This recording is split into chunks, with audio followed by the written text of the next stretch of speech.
Hi, I'm JP Privado from Dash 4, second year BSMT, and I will explain what is Annex 2, Regulation 1 to 12. Regulation 1, Definition. Tulad ng anniversary date.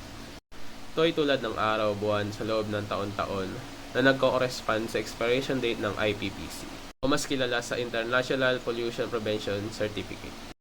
Regulation 2, Application. Ito ay pag-apply sa lahat ng barko na certified to carry noxious liquid substances.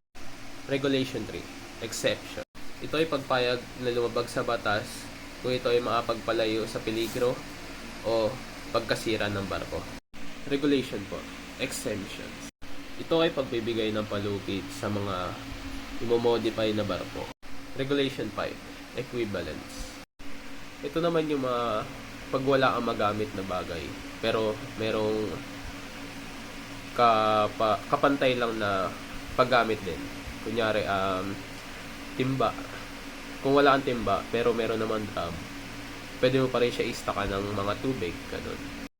Regulation 6, Categorizing and listing of NLS and other substances. Ito naman ang pagkakasunod-sunod ng NLS. Ang Category X. Ito naman yung pinakadelikado. Category Y, ito naman yung medyo delikado. At Category C, ito naman yung delikado lang. At ang pinakahuli naman ay Category OS. Ito yung walang dulot o hindi talaga siya delikado. Regulation 7, Survey and Certification of Chemical Tankers. Dito naman, kailangan nakapag-complete ka ng provision na sinabi sa regulation. At dapat ang initial certificate sa ilalim ng code na yun ay same of course and receive the same recognition. Regulation 8, Survey.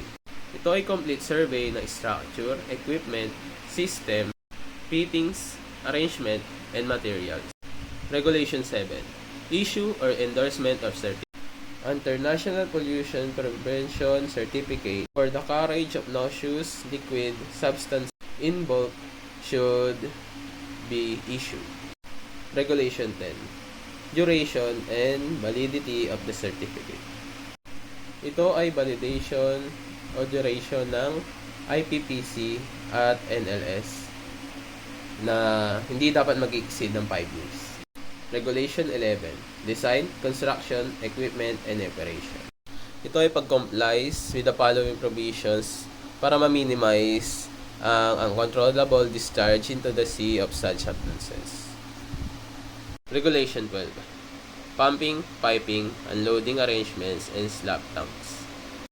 Every ship constructed before July 1, 1986 will be provided with a pumping and piping arrangement to ensure that each tank certified for the carriage of substances in Category X or Y does not retain a quantity of residue in excess of 300 liters in the tank and its associated piping, and that each tank certified for the carriage of substances in Category C does not retain a quantity of residue in excess of 900 liters in the tank and its associated piping. A performance test shall be carried out in accordance with Appendix 5 of this Annex. At ayun po lahat ang Regulation 1 to 12 ng Annex 2. Sana may natutunan kayo. Thank you.